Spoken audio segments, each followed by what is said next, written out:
Hello, good evening, and a very warm welcome to Rangers Radio.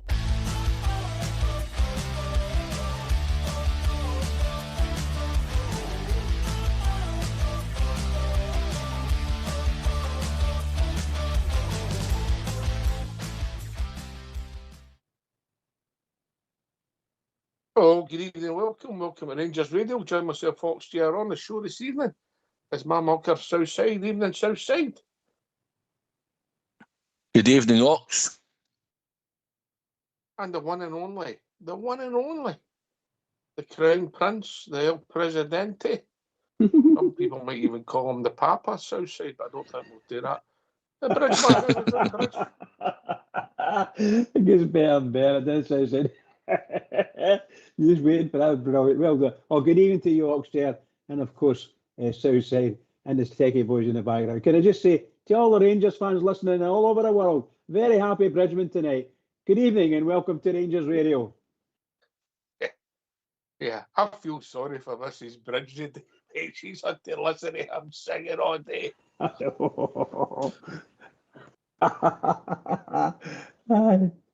think she wants to chip me out.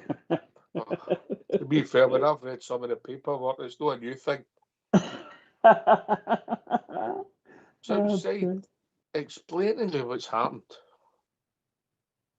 I don't know. We're on a roll. We're on a roll. That's what we are.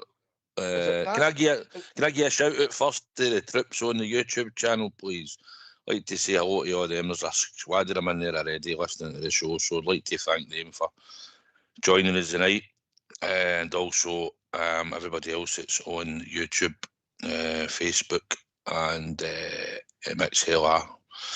Thank them and thank them for joining in and listening tonight. And it's great to be on with El Capitano, the Bridgeman.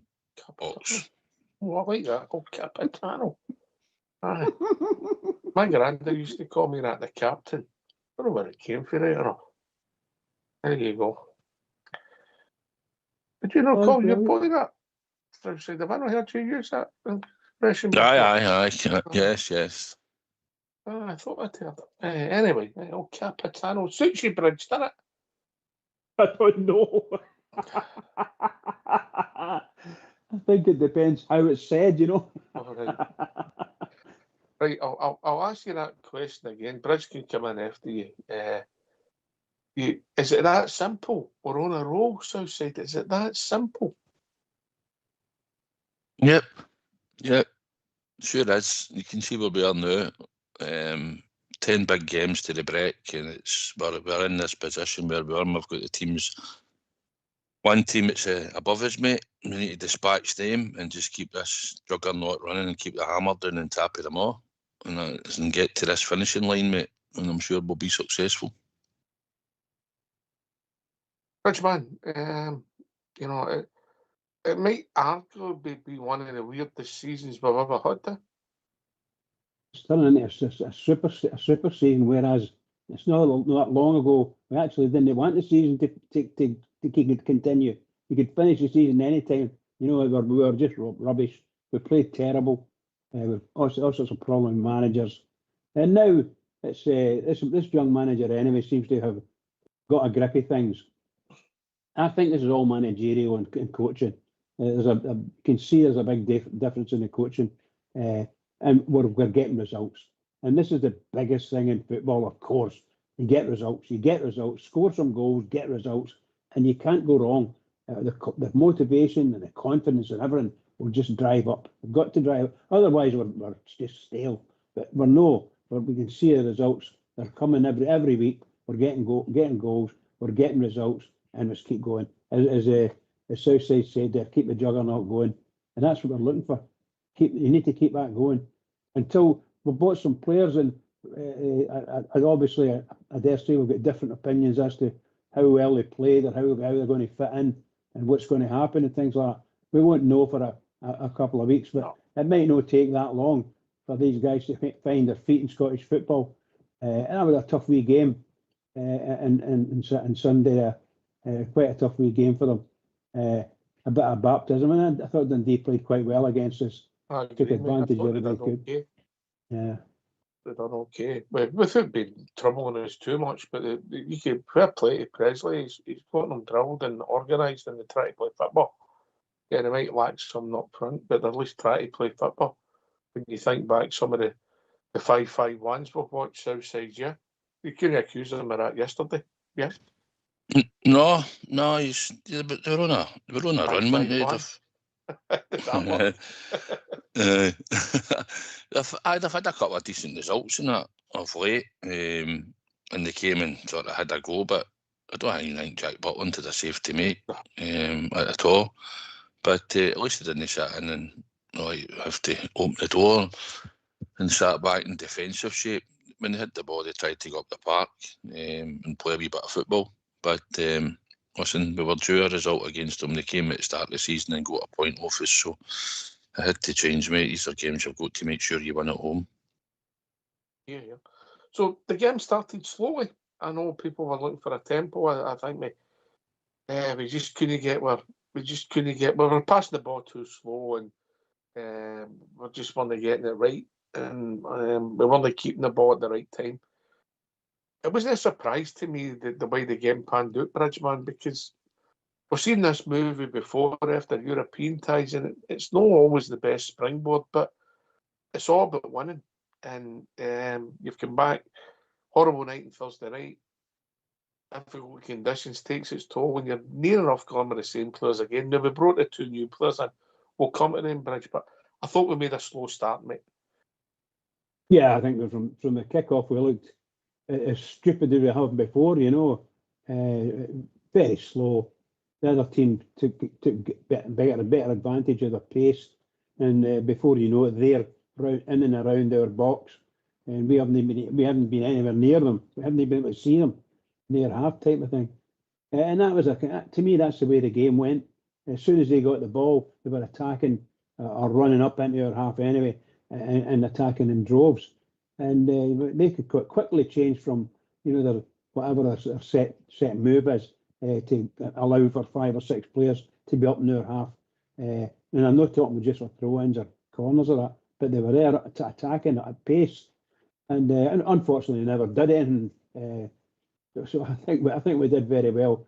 But it took us a wee while to get back, get the game in, well, get the game inside us, and be able to started moving the ball about and passing, and our passing routine's quite good. It's back to the usual with us. One of our biggest faults is in opportune times we lose the ball, we give the ball away. Actually, give the ball away. We do. Here's a pass. It's 20 yards. There was 10 yards away for the player, and that's got to stop and change, and hopefully it does. I thought the tempo wasn't quite right. We slowly into the game. I think there was nobody really shining, outstanding, but the first big moment came when we got a goal chopped offside. You did a good view of that. My initial reaction, he looked offside, mate. I thought he looked offside. We didn't know if we had VAR, we didn't know if we didn't have VAR. And it was, listen, he was there. He got involved. He's definitely got a physical presence, big chuck of one here. Aye, he's slightly offside, and the boy he did it in. It was an own goal, wasn't it? Looked that way, yeah. Aye, it looked slightly offside from where I was watching it. And obviously we didn't know if VAR was working at that point because there was a delay and he was there looking at it and they were talking to the captain. So I thought, we must be playing this game without VAR. And then suddenly we score a goal and then suddenly VAR's available. So I just thought that was a bit ironic. And chopped off. We chopped off. They went, VAR must be working, eh? Can I VAR's ask you a back question again. just on that topic? I can't understand how that guy can be offside. He hasn't touched the ball, and we're told that you're only going to be offside if you touch the ball, and when you touch the ball, you're in an offside position. He never touched the ball, and that was an own goal. I can't understand how all of a sudden it's offside. How can you be offside when the guy's headed the ball into his own net? What's that got to do with it? I'm going to be honest, Bridge, if it happened at the other end of the park, I'd have been screaming for offside. But what I'm saying is the rules of the game about offside. is you can be in an offside position as long as you don't touch the ball. No, he influenced the play. You think back to the one when Diamandi lifted his leg up at, I'm sure it was Diamandi, for the young Mikey Moore against Dundee. Funny enough, never touched the ball. He was still offside because he was standing in front of the goalie bridge. For me, it's offside. I thought it was actually blocking the goalkeeper. It was unlucky. It was a decent cross, but the two new players linked up south side, yeah. Aye. Dingmy crossed it. Scott Wilson. Scott Wilson, aye. Crossed it. But aye, they looked just off when the ball was getting crossed in Ox, and I agree, if it was up the other end, I'd be looking for that to be chalked off. They were interfering with play bridge. Although the defender headed the ball in the net, he was off. But listen, I didn't think Scott Wilson had a decent game either, to be honest. I thought he was wasn't much in the game, to be honest. Scott Wilson looked like he needed the game time, didn't it? Exactly, mate. You've nailed it, mate. He looked rusty. The two of them, actually. And the two of them, to be honest, the other one in the midfield as well, Chukwamani, he's got nice touches and that. He glides across the park, but same again. I thought for the two of them, they could have done a bit more, but they didn't. And they were I wasn't surprised when the two of them actually get out off early in the second half, to be honest. But listen, they're going to be a good addition to our team, and once Scott Wilson's a bit more game time, I think most probably see a bit more. And first game we'll try to link up with Tav on that right hand side. But I thought for his debut, he was very, very quiet. I thought Chukwamani was the pick of the two of them, mate. I thought he got involved. As you said, he covered the ground. He's quite a big unit. He's not going to get messed around. He was involved in potentially 2 goal incidents where he obviously made the run. He didn't quite finish it. The goal saved it with his legs. Rang fit. You could see how it was. He's standing fit. But at least he hit the target that was going in, and then obviously was involved in that offside where if he's a yard in, he's a yard further back, he's maybe pressurised the boy to put in the goal. But I thought he was okay without being outstanding. He's definitely got a physical presence about us. And so Scott Wilson. I mean, he'd be up there with one of the tallest swingers you've seen. I know Laudrup wasn't small, but this guy looks about maybe 6'2", 6'3". Would that be fair? And very tall for a while. You know, you put at me Willie Johnson and Willie Henderson. Yeah, you're right. You know, so the first half, would it be fair to say it was forgettable? But I think the crowd were restless at half time. I don't think that was aimed at the team. I think that was aimed at the referee, Southside. Don't know what you picked up, because right for the start, the boys pulled the Rangers player back. I think it's their captain. I've not seen it back the day, but from memory, and I've talked about it last night. It was a captain. It's a booking, then he gets booked later on. So he should be enough for partner offence to the boy. You don't really want to see players getting sent off, but it's still a red card, 2 bookings. You know, he's pulled the guys. I think it was Asgard in the first couple of minutes. He's got away from him. He's just pulled them back. Absolutely. You're right. Absolutely. Yellow card. Well, that's their game, isn't it? That's the way they play. They're tight in the tackle and they're fast in the tackle. Sometimes their timing goes out, and other times they're just dirty players. It's as simple as that, you know. But they're strong, big, strong players. And that guy, almost 100% free kick, 100% yellow card for me. I didn't think he was a bad player, the other boy. You know, but obviously he should be booked to the first minute. Maybe then the second yellow doesn't happen, but it still influences the game, Southside. Yeah, Mr. Clancy again. Clancy into dreadful referee. He let a few things go, and yesterday, and inconsistent and useless as usual.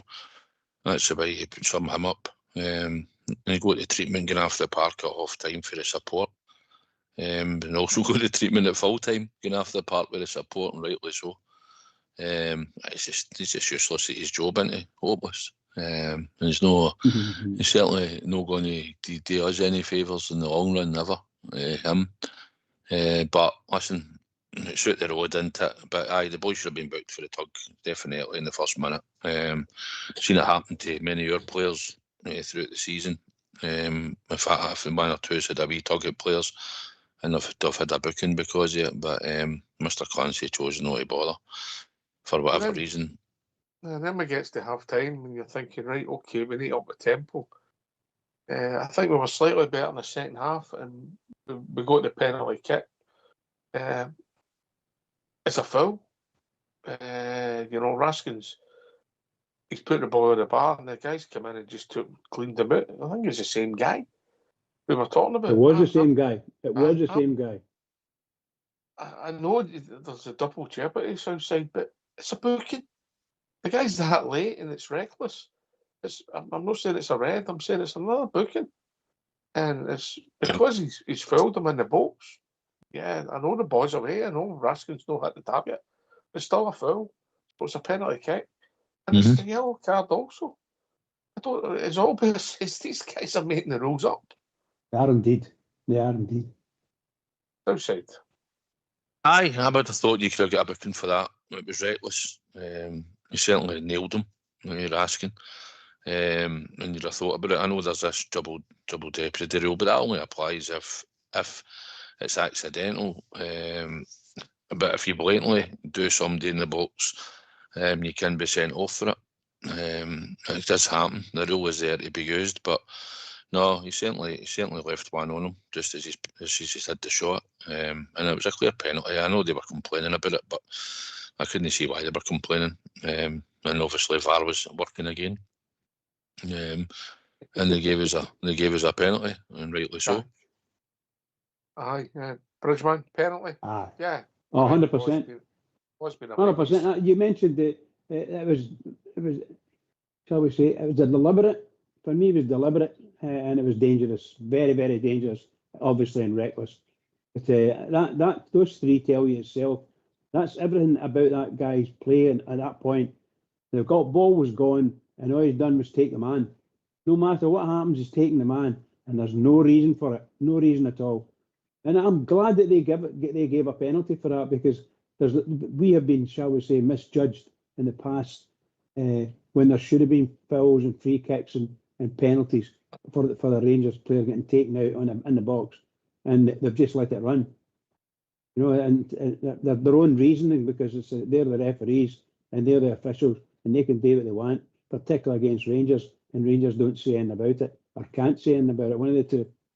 But no, I thought it was a definite penalty, and for me, I would have given him a red card simply because it was a Rangers player that was doing that enough. But no, a definite booking. I thought so as well. But listen, we've got to pay tribute to James Tavernier, but I didn't think he had the greatest of games yesterday. And we know he's getting older and that, and he can't get about the part the way he could. But Southside, his statistics are remarkable. Aye. It was a phenomenal achievement. Was it 100 he had? Was it 100? Aye. It was 99 against Aberdeen, wasn't he? Aye, dispatched the penalty well. I thought he started off all right, to be honest.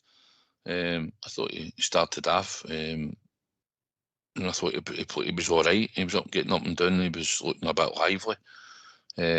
But towards the end of the game, number 17, I can't remember his name, but he was quite a good player. I'd seen him against Hearts a couple of weeks ago, and he was decent that day as well. But he was just running by him in the second half as a couple of them. He's no got the legs. An average player with a bit of speed now goes by him. And they managed to get a few crosses in the second half. But I thought Tav started well, and his stats are up there. His goals, his assists. And it'll be a long time before we get a full back. It'll be anywhere near James Tavernier in the future. It's a long time. Yes, 100 league goals, 4 Scottish Cup goals, 12 League Cup goals, 23 in Europe, a total of 139, and 531 starts and 20 substitutes appearances. Remarkable stats. I know he's not everybody's favourite, and he maybe splits his support, but You can't take away his stats, Bridgman. You can't take away his stats. No, of course not, and I don't think anybody would want to. I think I've been a big critic of his in the past, and I'm sure others have as well. And they've came round to, I understand he's there.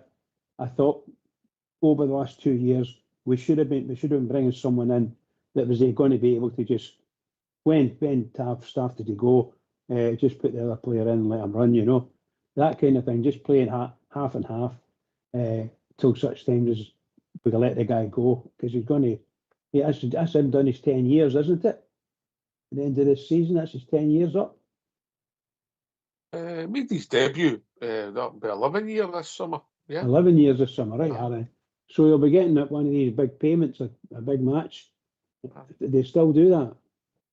Well, I mean, obviously, I think the legislation's changed how they're paid, and it's no a tax-free anymore. So you don't know if there's many of them, obviously, because they earn a lot more money. But well, he's up there and he's done his time, and people will argue that he deserves a testimonial. That's a whole different debate. Where do you stand on that, Southside? I think if you've been there at the club that length of time, and you've been playing consistently, I think you deserve to get a testimonial. I think what you do with the money, it used to be players got it, and a lot of them back in the day, probably kept it. Some went out with injuries and maybe needed it, but most players now, if they're regular players, they get paid handsomely to play for our club. They usually donate a lot of it, if not all of it, to charity and good causes. So I think James Tavernier, if the club are still giving him a testimonial and he's still here at the end of the season, he deserves a testimonial. It's been a long time since a player got a testimonial for a while back.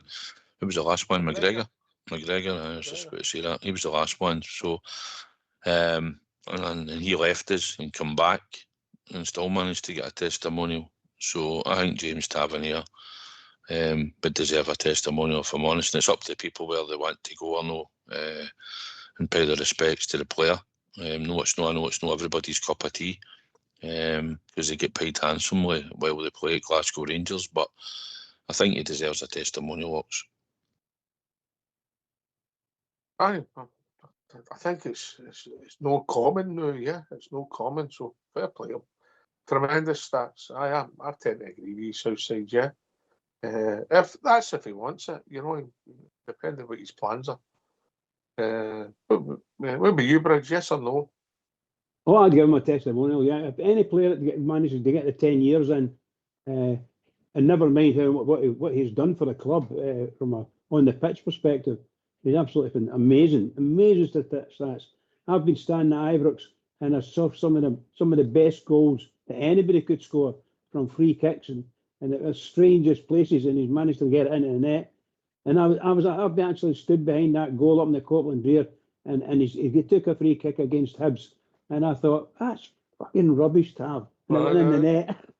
Oh, sorry, I was only saying what I said then. Apologies. Yes. You know, within a second of me saying it, the ball was in the net. Oh my goodness gracious! But I got rollicked for the fans round about me. They gave me a right doing on it.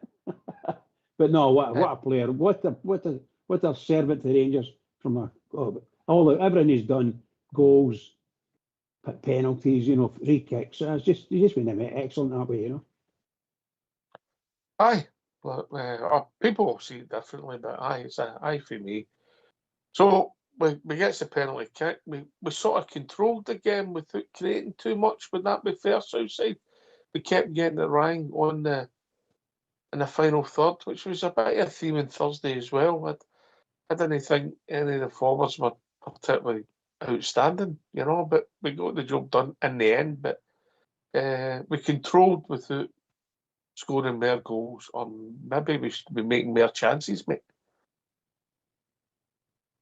Aye, we should have. We should have made more chances. We're unlucky with a couple of times. Goalie made a couple of saves and that, but we should have had the game out of sight, and we didn't until late on in the game. We finished it a bit easier. But you'd have liked to have thought, but before Danilo gets his goal, that we could have had a second or a third goal. But they made it hard, but we were still not creating a lot of chances for open play. huffed and puffed a wee bit. Probably the final third, picked the wrong options a couple of times. Players know being a wee bit more adventurous and maybe going themselves. But listen, it's about getting the points in the bag, and I don't care if we win 1-0 until the end of the season, we're going to win the league. So it doesn't matter. But and at the end of the day, we finished up with 3 goals at the end of it. So all in all, the job's done, mate. And we move on. Aye, so well, it looked as if it was going to be a nervy 1-0 victory, and everybody's getting a bit on tenterhooks, Bridgeman, and thinking, don't make a mistake, looking at the clock, and then the pressure lifted. The atmosphere jumped when Danilo was played in by one of their players, arguably one of the best passes of the game, mate. Yeah, I agree with you there. One of the most fortunate passes for us, yeah. Brilliant. And a good finish with Danilo. He just passed that in A the net. fantastic finish. Absolutely brilliant. Took the ball, ran 20 yards, bang, ball in the net. And I'm shouting at it, get in. Everybody's shouting as well, get in there. But no, I'm very pleased for him because I think he's on the verge of maybe moving. So that might perk his head up a wee bit, I thought the wee Gazman's goal was a fantastic. Sorry, I thought you've not brought to that yet. Sorry. No, carry on, Bridge.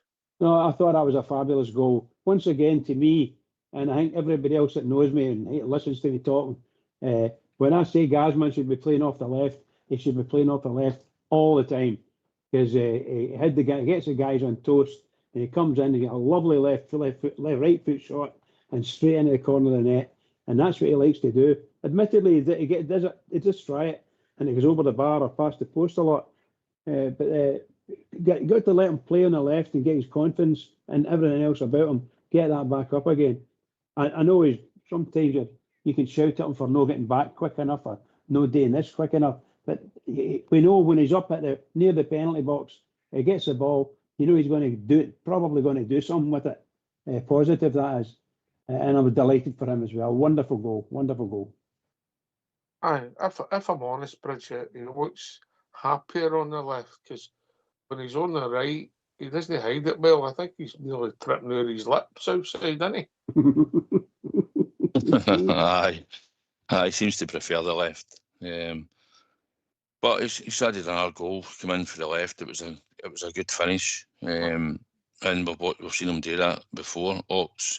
But aye, he seems happier on the left. But listen, it shouldn't matter.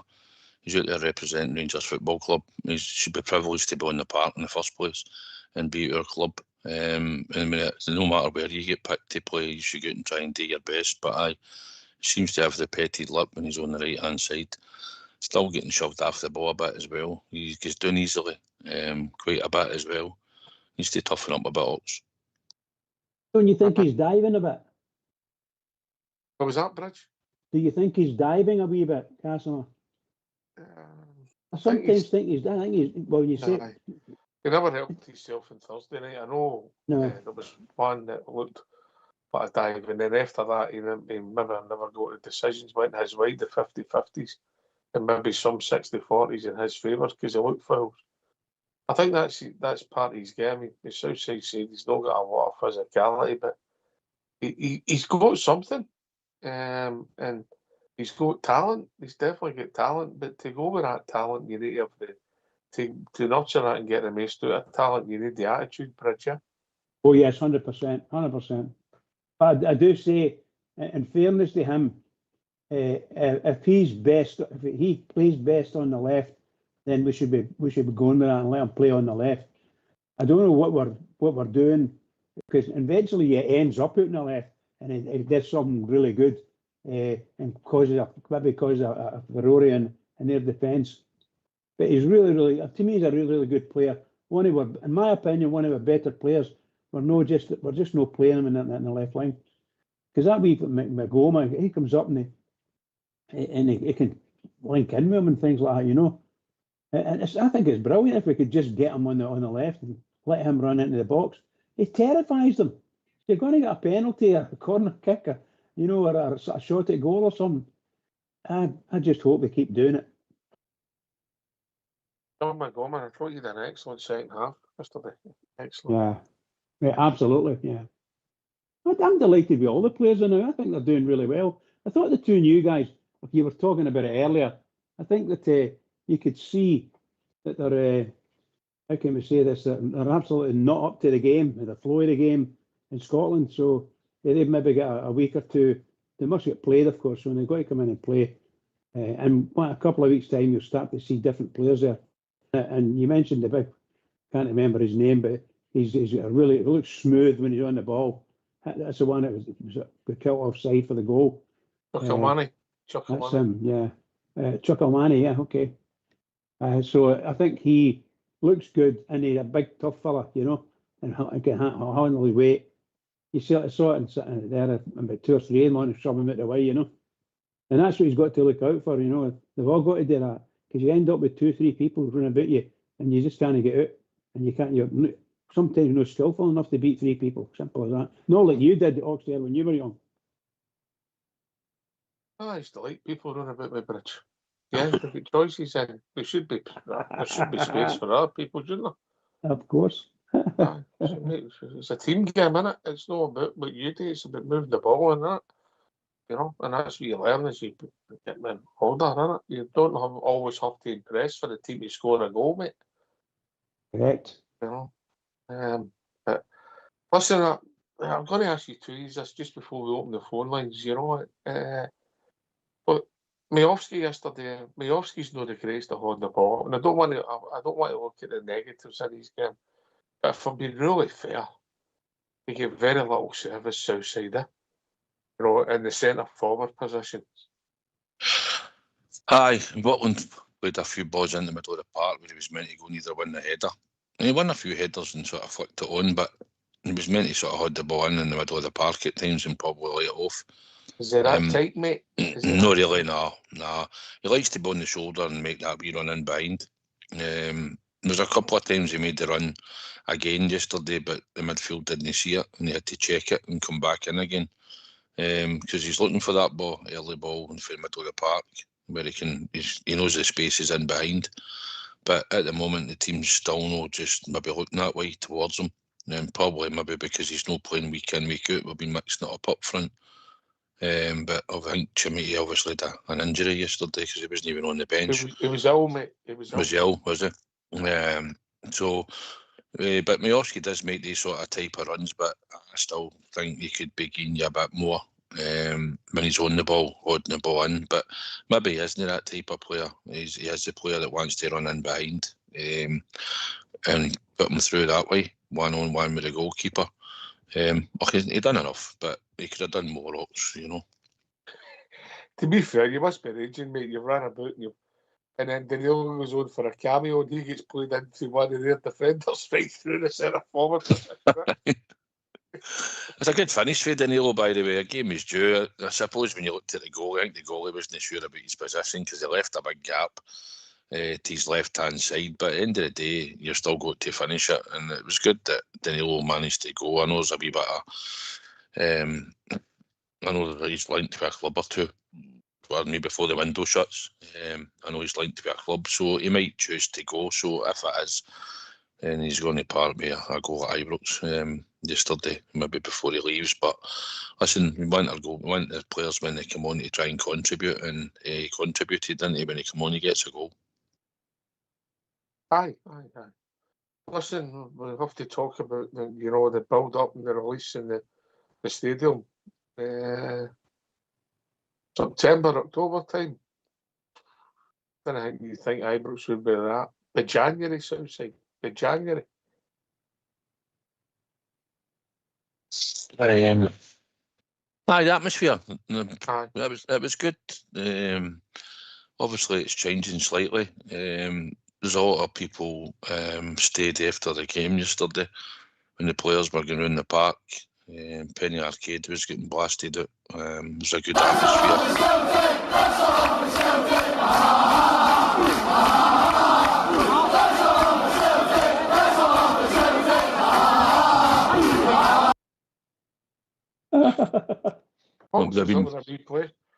Big Stevie leading that one off, probably. But UB had had the section bouncing, and I suppose even the Copeland Road were joining in. There was certainly plenty of singing for the Broomloan section and all yesterday, and starting to get the atmosphere about Ibrox. Players deserve it. I mean, we've got to keep it going, and it's always hard to get up for certain games when it's not so fashionable and all that at Ibrox. But no, it started to turn for the support, and it was good that the players got the adulation walking around the stadium, because there's quite a lot of bears still in the stadium after the final whistle yesterday. And it's good to give them that. There's no point in always bolting early. We can always leave early and get up the road. But listen, we know how thing isn't, even when Hearts equalised and you could hear it ripple around the stadium. And that was back to how it used to be like at Ibrox. I mean, you're going for titles and you're in a title race. So we're right in the middle, mate, and we're right here now, and it's time to get the fit done. Maybe the football's no pretty every week, but at the end of the day, it's points to our performance at the moment, and that's all we need to do is keep getting the points, Hawks. Listen, mate, Bridgeman's for out at the end of the season. We might all end up in the same ward, but Bridgeman's for out at the end of the season. I'll say this in all honesty. I always go for a Bridgeman. But seriously, I want us to, going forward, I want us to play better. Don't come onto that pitch and you're not ready to play and get overrun by opposition. No, we're Rangers. We're ready to play, 100% ready to play, and we then start the pace and get our pace into it. Unfortunately, we don't do that enough. Hopefully, after another month or so, we're up to speed, and we should be able to run it all the way to the end. And that's what we're looking for. We don't want teams overpowering us, bustling us off the ball, or even pushing us off the ball. I want our players to be in there and shoving the opposition out of the way. Whenever one of your players are involved in a melee, get all the people out of the way and give a chance to get our player out of the way. Because I take the heat out, but make sure to take their heat out. That's what I want to do. Stop them. And I don't mean that against anyone personally. No, I know what you mean, mate. I know what you mean. Retaliate first, is that the point you're making? Of course, get in there. Make sure it's done. That was your motto, wasn't it? Oh, yes. No, make no mistake about that. He get booked once it was a ball boy tackle. And by the way, for the record, I'm not joking. Right, look, we've got to talk about the gaffer, but before we do that, let's get the phone lines open. Yeah, there's going to be a lot of happy bears out there. So let's hear from you. Why don't you give us a call on 0141 356 1972? It's your show, it's your platform. Let's hear from you.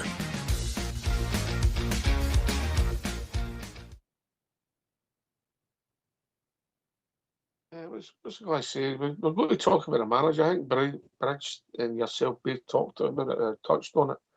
When they start the show, you talked about the tactics change, the shape change. He's not reinvented the wheel. He's just made us tighter. He's trying to get cover in front of defence. We're not getting up as many chances. Yeah, it's not perfect up front, but you look at the run of results outside for the new year. We're scoring goals and no losing goals. That's a better combination. Whereas at the start of the season, we were hardly having a shot at goal and conceding 70 shots a game. A terrible combination. So he's just tweaked it, made us a bit more stable. But he's used the fullbacks differently. He's used the midfield. Sometimes he plays the 4-2-3-1. Times yesterday it was 4-3-3.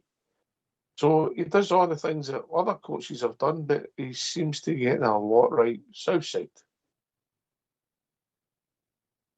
Aye. Slowly he's got there. He's got players believing in what he's wanting them to do. And obviously when things go on right on the park and you can see the results, they're more likely to believe in you. He's obviously having to manage the players as well. As you've seen, we'll take Tav out and then bring Tav back in. He's even the captain. He's resting a few players. He's bringing players in, swapping them about. He's probably got a nucleus, about 6 or 7, maybe 8 players that he knows they'll probably trust and start with. But at the end of the day, he's turned this around. People were coming and turning up against us and having three pot shots at goal against us, and Butland was having to, obviously he was the man that was trying to keep them out, but it was a free rein on our goal. He stopped that. There's not so many shots happening. As we look at the game yesterday, Butland hardly had 99 had a shot on target, Dundee. And obviously he's changed it up front.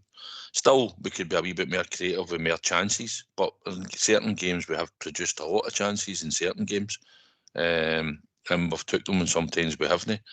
But listen, he's turned the fortunes of the players around. We're getting some good performances out some players. If you look at Mikey Moore, and he's a young boy, he came into the team, a lot of pressure on him at the start when things weren't going well, and you can see he's got a free rein. Not the greatest of game yesterday, but he's been contributing. Raskin's been steady, and you look through the squad at certain players, and he's changed them about. Big Fernandez, I thought, was pretty decent yesterday again, and Giga, apart from one or two wee things at the start of the first half, boring the corner and behind him, but I thought again he was pretty steady. So listen, he's got the belief in the players. He's put belief into the players.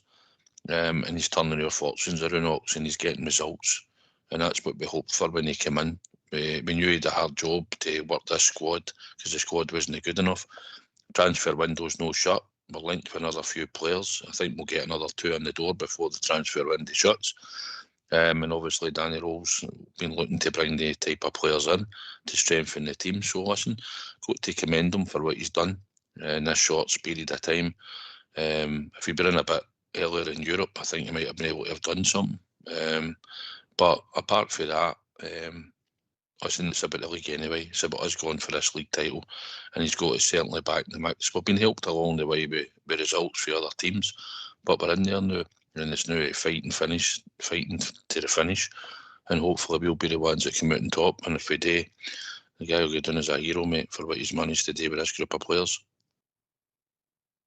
You mentioned the Giga yesterday, mate. I think the last 2 games he's been okay. I know he's been a bomb scare at times over the season. What I will tell you, for a defender, what a burst of pace he's got. Yeah, what a burst of pace. No, I'm not saying he's the greatest of defenders, Bridgman, but that is some asset, isn't it?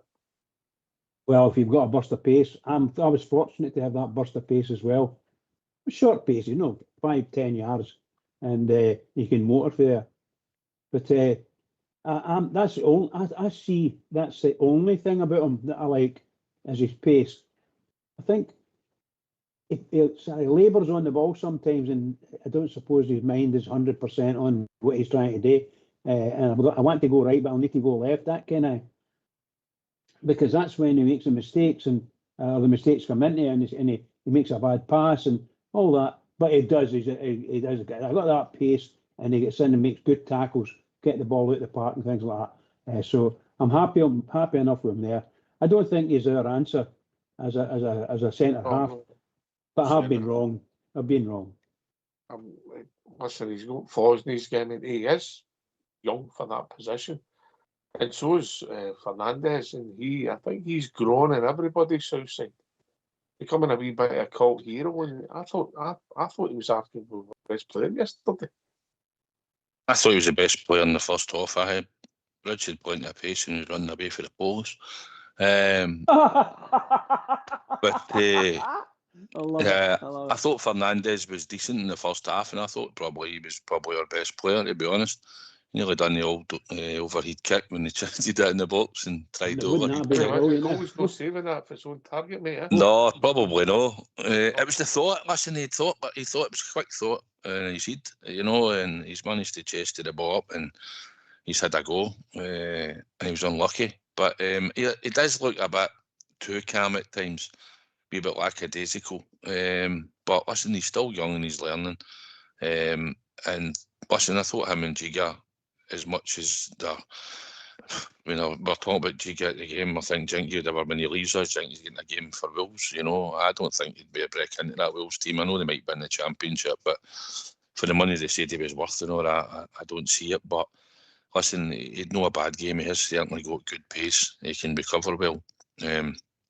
and you're just looking for the two of them at the moment, while Cornelius is out and Suter's no 100% fit yet, that they two can keep performing. And listen, they got away yesterday, they've come off the park and they've kept a clean sheet along with Jack Butland, so we've got to be happy, Ox. Aye. Not the first clean sheet in a while, mate. They seem to be doing it regular. You know, so fair play to them. And Fernandez, he's grown on me, you know. Listen, I'm not saying he's a finished article neither, but who is? You know, you're only judged by your next mistake, and if you keep them at your games and you get goals, the odd goal up the other end, and you clear your lines and keep it simple, you become an effective centre half, especially when you're 6'5" Southsider. Amazing, isn't it? Aye, he's got the height and the physicality, Ox. I mean, certainly it's imposing when you see him striding into the opposition area. It's a good target man to have, and certainly he gets marked. But listen, he's been a good weapon for us. He's scored a few goals for set pieces. He's always involved in there. But aye, I'm happy with him. I was hoping that we'd get a game at some point just to see how good he actually was, because under Russell Martin, he was certainly been frozen out. And he had to wait a long time to get in the team. And due to a few injuries, he's managed to get himself in there. And it's down to him to make sure when the other two players are back fit that he's still getting picked for the football club. And time will tell. But it's good for him to get this run of games under his belt. He reads the confidence, and listen, at the end of the season he could be picking up 2 winners' medals, Ox, and that'll be a big thing for him since he's come up with the road for Peterborough. Aye. And we're in the hunt, and you mentioned the atmosphere. The pressure's going to change. We're still going to be under pressure, but the pressure's going to change. It's just starting, and it's who can handle it, you know. And this guy, Danny Rowe, I think we've got somebody who's quite a cool customer. You don't see him get out about bleating about decisions of that. He moves on, takes his medicine. You know, I think they forgot that we had a perfectly good goal chopped off at Tynecastle, whether you like it or not. My initial thoughts were it was offside, but it was proven to be a good goal. I was wrong with my initial thoughts. So we don't come out and say it must be green cards. Wow. Just always cheated, never defeated. Well, maybe many a true word said in jest, Southsider. Unbelievable, what? Offended by everything, ashamed of nothing. I think we were talking about Big Ben. Oh, sorry. Another one I can't really see live on there. Right in the chat. I'll put it in there. Aye. Listen, Danny Rowe, a cool customer. Doesn't get too high, doesn't get too low, Bridge, yeah? Yeah, I think he's an excellent character. The guy's got, you know, he's effective, and everything he does, it seems to be behind the scene type thing, you know. And he comes out on the park, and you can see him telling players what he wants to do, and that's good. And he talks to the players when they come off the park. He talks to them, and that's wonderful. So he's building the relationships with the players all the way along the line, and I think that's brilliant. I think he likes all the players. I have to say that. I think he does like them, and particularly the ones that he's buying in, he'll like them a bit better as well. So we'll see how he gets on. I'd just like to say, when you mentioned Fernandez there, I think Fernandez is a really, really good addition to the Rangers squad. I think he'll be a tremendous centre half, as long as we don't leave him on his own. Don't let him be left on his own as a total one defender. No, he's got to be. People look to him as an outball because he can control the ball and he can stroll into the opposition half with it. As far as that goes, and yeah, when he does go up for corner kicks, free kicks, he is a danger. 6'5", that's what you're looking for, somebody to connect with the ball and do it. So we're looking forward to a lot more goals for Fernandez. That'll be great. Aye, what an asset, you know, both boxes, you know. Mate, you always were on about it. You wanted somebody 6'5". Yes. Yeah, you mentioned it for years, and I say it's important he can play. Slowly the big man's grown into the jersey. He'll put out his elbow. I don't know where he'll end up. I don't know if he'll become a mainstay of our team, but at the moment, he's one of the form players in my squad. Yeah.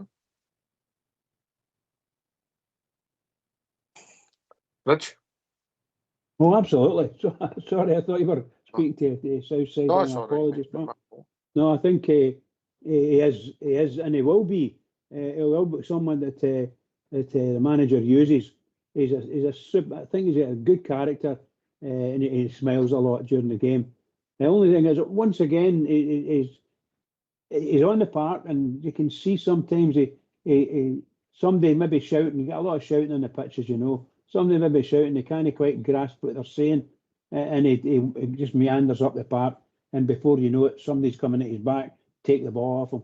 These kind of things happen. Dull moments for them, you know. But we want to try and get rid of all that. And by the end of this season, I think you're going to have a smashing player in your hand. I tell you now, I think he's a smashing addition to your team. Great for the club. And by the way, can I just congratulate the club and bring us to where we are now? We're right up the top, up very close to the top of the league. We're 2 points behind the leaders. And what can we say? But a couple of months ago, we were down in the rankings. We're down at 10th place in the league and things like that, you know. So it's not that long ago since we were there, and now we're right up the top. Love it. Everybody related to Rangers, thank you. Yeah. And the board seem to be supporting the manager for the numbers. Yeah, we're getting players out. Hopefully, Southside, but the board are backed in the summer, and they're backed again, mate. And we can't ask for more. Yeah, we don't know how good players are going to be, you know, but they're bringing them in. There seems to be rationale behind them all. Well, we've sort of filled a couple of positions with the players that we brought in there. The 3 players that have come in was positions that we looked at and we said we needed help in there and strengthened a bit. And we've done that. We know roughly where else we're looking to try and fill positions in the team. And if we get another 2 signings in and they're going to start in the team and contribute, then we've got to be happy. They backed obviously Russell Martin at the start of the season with players that he brought in, and obviously we're having a go at it in January. The board can obviously see the prize at the end of the season. They can see exactly where we are. You might as well help the manager, because the manager's managed to get us into this position with getting the players to believe in him and being able to change the system here and there. And the players obviously get out following instruction and getting results. We brought in a set piece coach who's been really good for us. And he's managed to be contributing as well when the players executing what he's asking. So and at the end of the day, we've got to back the manager. He's sitting there, we're in this position. We can see the finishing line, and hopefully we get another 2 or 3 players in that will help push this squad all the way to glory, mate. Aye. Well, I don't think it fit the set piece coach had a great game yesterday. Well, we were unlucky a couple of times, but There's a lot involved, mate. Movement. Aye, he's had a big effect on the team. You know, when you look at the amount of goals we've scored for set pieces, and it's helped us get games over the line. It's an important part of the game. It's something we always talked about. We used to talk on here for ages, Ox, saying we're hopeless at corners, we don't even look threatening. You know, and now we've got the guy in the door, and he's helped improve. He's helped improve that aspect to our team. I seen a stat about Arsenal. Obviously, they're first where they are for set pieces and goal scoring. See goals shot and play in the EPL. They're 17th, mate. Aye. Shows you, doesn't it? Aye, it shows you, doesn't it? But it's an important part of the game, Ox. I mean, games are tight and stuff. Always has been, Aye, just don't always look at it. I mean, football's changed dramatically from 20 years ago. You look at it and you look at the way the boys played back quite a bit and the way they're playing football now. It's miles off of where it was 10, 15 years ago. It's totally changed. Players don't go and express themselves that much now. Too worried about recycling the ball and keeping the hold of the ball. instead of being free and just go and attack the player. And if you lose the ball, you lose the ball. But now players go so far up the park and then suddenly they're cutting inside. They want to make sure they pass it back. And many times does the ball get back to a goalkeeper now in this modern game of football? For what it used to be like, it's totally changed. No, for the better, mate. No, it's no for the better, mate, honestly, isn't it? It's certainly no for the better. I thought that was a remarkable start for Arsenal. Just shows you how much set pieces are and more power to Scott Fry. Scott Fry lost in that season. If you get it right, it's both boxes, mate. You're no conceding, Bridge, and you're scoring. It's a big plus, massive plus. 100%, yeah. The mere fact that you can keep a clean sheet is just out of this world for me. And if you can do it 2 or 3 times in a row, that's fantastic. Because if you don't concede any goals, you get a great chance of winning, in my opinion. I'm not saying you're going to win all the time, but you've got a great chance of getting the victory if you don't concede. And our team, and particularly our defensive people, they've been doing a great job of late, taking them a while to get into it. We're not losing 100 goals or anything like that. So I think we've came to a position now that we're probably the best defensive team in the league, based on our last couple of games. I think it's absolutely brilliant. For me, absolutely brilliant. I love it. And now all we want to do is now add on to that and start scoring goals. And I mean, I know we scored 3 at the weekend there, but seriously, we should have been scoring. That team should have been. We should get leathered off the park 5-0, in my opinion, because we're Rangers. And how do we get Rangers to that point where we know we can bring Dundee up and take 5 off them? We need to score goals. We need to go and get a Colin Steen or a big Derek Johnson, so anything like that, to go and do that. I mean, we've got Chermiti, but he was injured. So I wanted. He was ill. Sorry, I said injured. Apologies. He was ill. But it's just Rangers. It's just the way we are at the moment. And I'm looking to turn the clock back. Get a big Mark Haitley in there and rummel everybody up. And that's what I would like to do. But we're not going to do that because we're not that type of squad. He's not got that going. We've got nice gentlemen at the centre back at the moment. Once they toughen up and roughen up, we'll be a good team. But they're brilliant. They're doing really well with it. No goals conceded. I love that.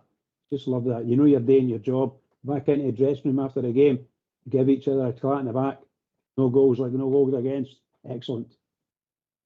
Yeah. 17 goals conceded in the league all season. When you think back to August and that, it looked as if we could concede 17 in a game, Southside. We're getting up a lot of chances, and Jack Butland obviously was in a bit of form at that time, keeping the ball at the net. But it shows you how much he's changed it. Shots on our goal, chance creations against us. He's done well, Danny Rowe, and mate, continue, mate. It's got a wee bit to go yet, but just need to keep racking up these points and make sure that we get the wins. Did you say make sure we get wins? Are you talking about every Saturday, mate, or are we talking about the football here? We're talking about the football. Okay, mate. We'll leave it at that then. You just leave it at that. I know what you're getting at. Just you calm your jets. I see even Bridgeman commented this week. On what? I switch off. Don't you start on what? I just switch off at that point. I couldn't believe it. What did I do? You're under surveillance, you. Just you calm your jets. You've been getting rid of worth a watch. I thought it was a cheap shot myself, Southside. I don't think you deserved it. I didn't deserve it. He started kicking me when I was doing. Kicking me when I was doing slightly. I had to pick myself back up. Not me. I've never do that to Southside. Never, or anybody. Well, wait a minute. That's a bit much. But you know what I mean. It's that old bear's language. It gets beat. Jeez. Anyway, better luck next week, mate. That's all I'm saying. one of these weeks. Second bottom, in like, man, you couldn't make it up, could you? I mentioned that. I couldn't believe it. I couldn't believe it. It's like the manager. Anyways, time for a tune. Time for a tune. Bit of positivity. Right, okay. Get yourself a bit. We'll come back to this subject after the tune.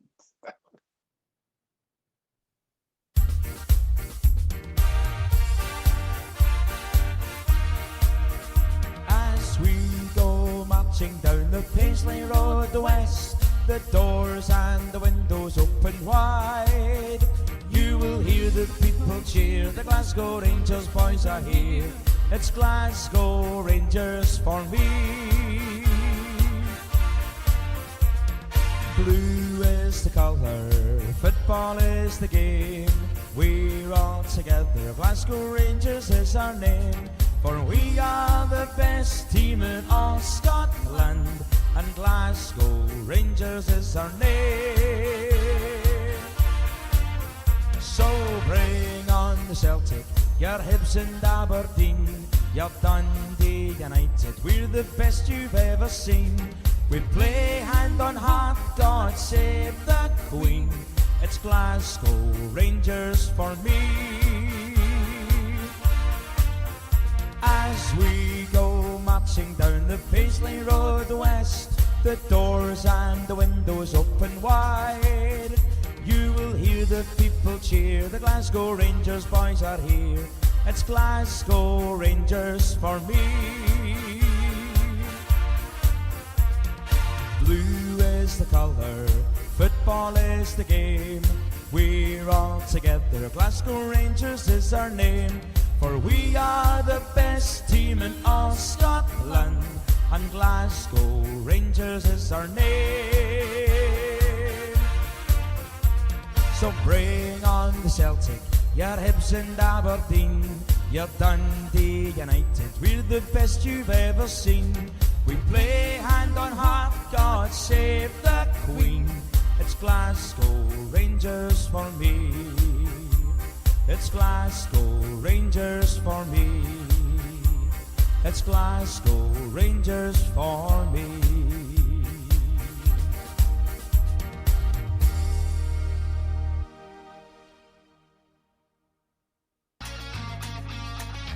Why don't you give us a call on 0141 356 1972? It's your show, it's your platform. Let's hear from you.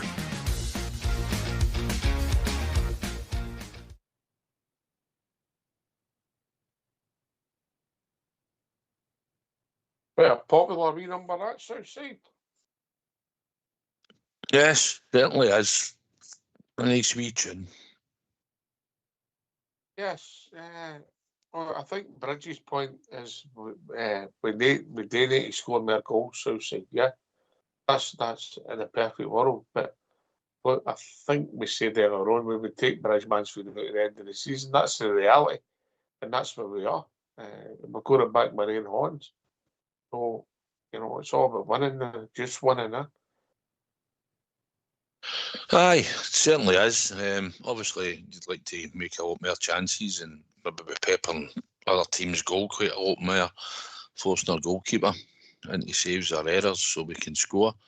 Because chance creation isn't so high in certain games that we've played. But listen, it's about getting the points, Hawks. If we keep winning the games, no matter how our chance creation is, if it's high or low, it'll no matter. As long as we just keep winning, and that's what we've been managing today. Obviously, you like to be creating a lot more chances because your low-end players and your strikers can get into more chances. And like you say, we didn't create a lot for Majowski yesterday. But listen, we won the game. And one of our strikers has come off on the park after being on as a substitute, manages to score. Gasman comes on and gets us a goal.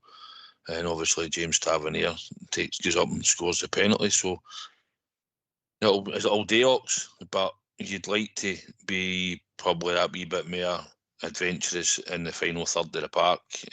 But like I said yesterday, a couple of times players might have been slightly more selfish and had a go themselves, and instead of that they laid the ball off. But That is what it is, Ox, and as long as we keep winning, we can't complain, mate. We'll be happy with that. But aye, we'd like to see more goal chances created in the final third. But as long as we keep winning, mate, we'll all be happy. It'll no matter really what. We can have a look at that as we go on during the season, or get it changed for the start of next season. As long as we're champions at the end of it, mate, that's all that matters. These next 5 weeks are going to be pivotal. It's going to be entertaining. It's going to be nervy. It's going to be exciting, mate. Aye, it's going to be a different pressure. You would imagine, it'll transform to the players. That subconsciously, they'll know that they need to win, and they know they'll say take it game by game. But pressure does come onto players, and it gets to near at the end when it's time to give out the prizes, and it can make you do mad things in a game of football. But hopefully, and a lot of them haven't got really a lot of experience in that squad about going for league titles. But listen, it's just chalk the games off, try and get through them. Motherwell will be a hard game when it comes up, and we've got Hibs at Easter Road to always make it hard for us. But I think Falkirk scudded him last week, didn't they? Right. Which surprises, it was a bit of a doing. But listen, no matter what form they're in, it's always a hard game at Easter Road. They've cut our tickets again and all, which is just madness. You'll see a huge gap in the away end on Sunday. I think they've only gave us 1,300 tickets or something. Mental, mate. Absolutely. It's crazy, mate. Honestly, it's daftness, but it's their choice, and that's what they want to do. But I'm sure the Bears, that when we get there on Sunday, will be loud and proud as always. Aye, it's mental, mate. It's mental. Yeah, mate, the marketing again, custodians in the game, selling them again. Despair.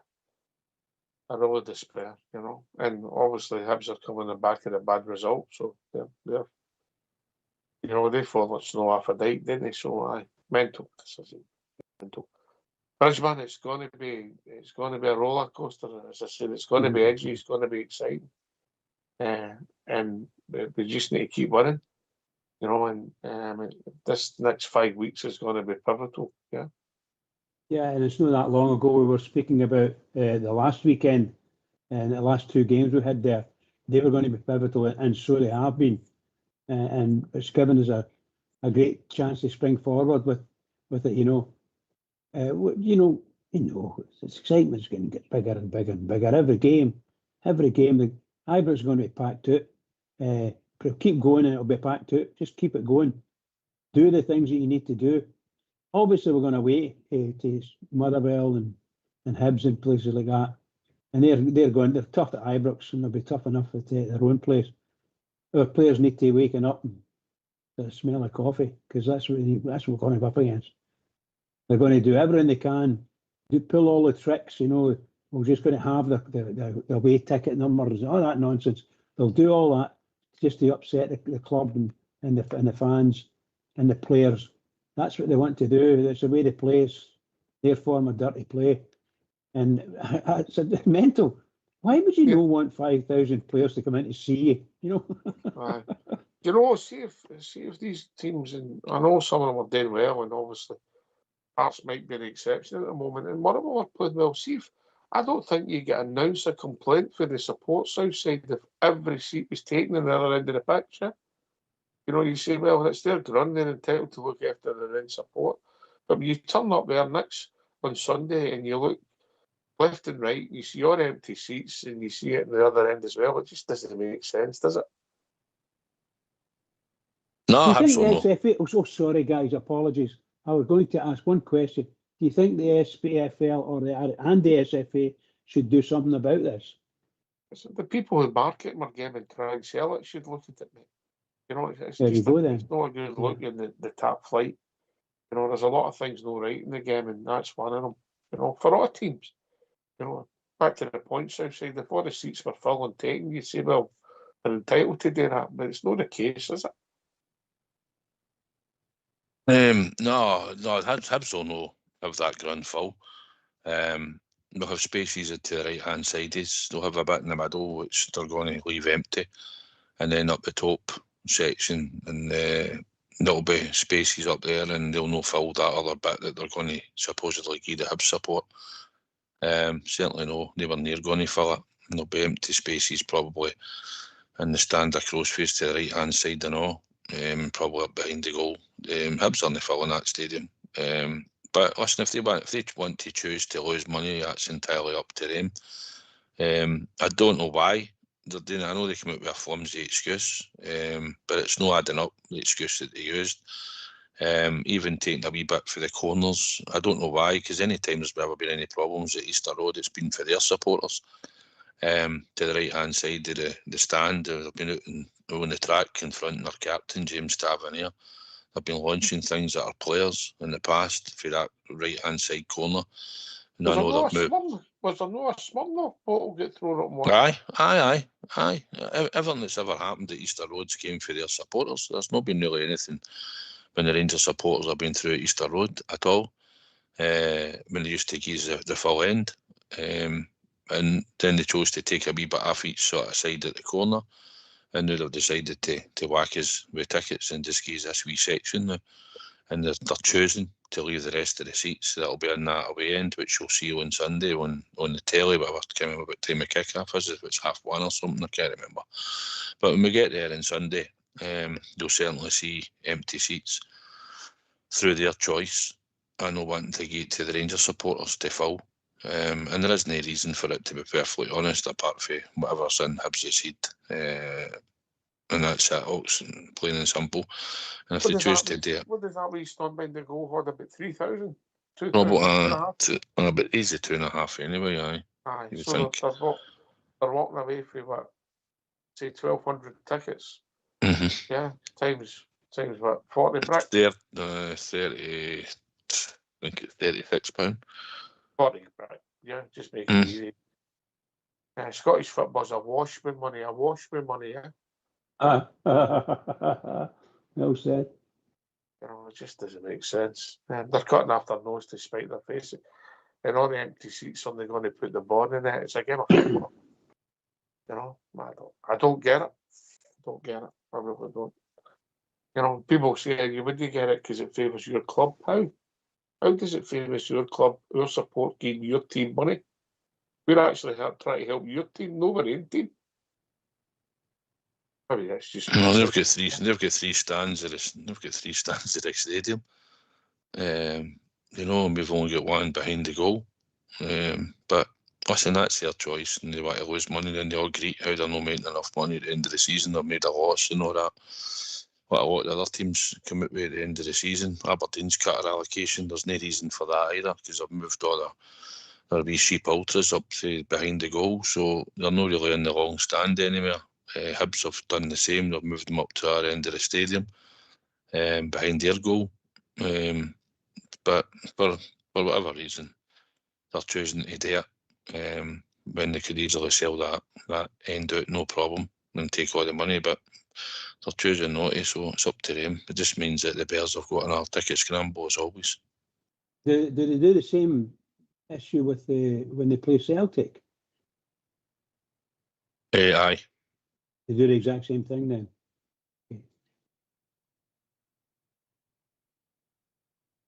Yeah, I don't know. I don't get it.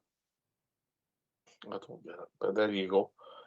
Listen, I mean, you could argue that a lot of the games in Scottish football have been competitive this year, you know, with maybe lacking quality. You know, is this down to the funding and everything? You know, what the people at Leaguework game have got into a certain ceiling, and it's all coming out with roost on mismanagement of the game, because we can't take the game forward because of limited funds that's in the game Southside there. Aye. You see the price of the tickets that they're charging us to go to games. You think they would make... Listen, do you think they would want to... You think that for Scottish football, the way it is and it's getting shown live on the telly, you would want full stadiums, wouldn't you? You think they'd want to showcase that football's thriving and look at the stadiums, away games and whatever. But it's how they market it as well, and what's been happening. We can see it. They're happy. It seems to be in Scottish football, all clubs, apart from Rangers, and that mob across the city are probably happy to take a loss, Ox, at their grounds. They seem to be happy that they don't want to fill a stadium with the other supporters. And that's just what it's been like that for a while. I think I've missed that. Sorry, I went after I could be there, but that just seems to be. But it's a bad advert, innit? That you can, when it's getting shown round about live on the telly, that you're seeing a lot of spaces, and especially you'll see it on Sunday when Sky show this game. Is it Sky? I think it's Sky. They show the game on Sunday. You'll certainly see loads of spaces about Easter Road, and especially behind that goal where we're going to be behind that goal. You'll certainly see large chunks of seats, or they'll be covered up by the usual thing that they shove out it. But I think it's just a pure advert, mate. Don't get me wrong, I've heard the argument, people saying, well, you only give 800 out to the away supporters, you don't give any more than that, and for a long time you have only gave out 800 tickets to us when we want to come to your stadium and watch your team. And that might be quite right. Maybe we have done it in the past. We've only gave out 800 tickets to a lot of clubs, and only recently we started probably to give it a wee bit more. But the same argument applies. They've got the same argument. If there's empty seats all over the place, mate, they could use the same argument.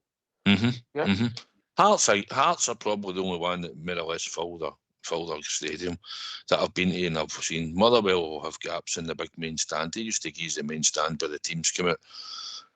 They don't do that anymore. They just give the one section for behind the goal.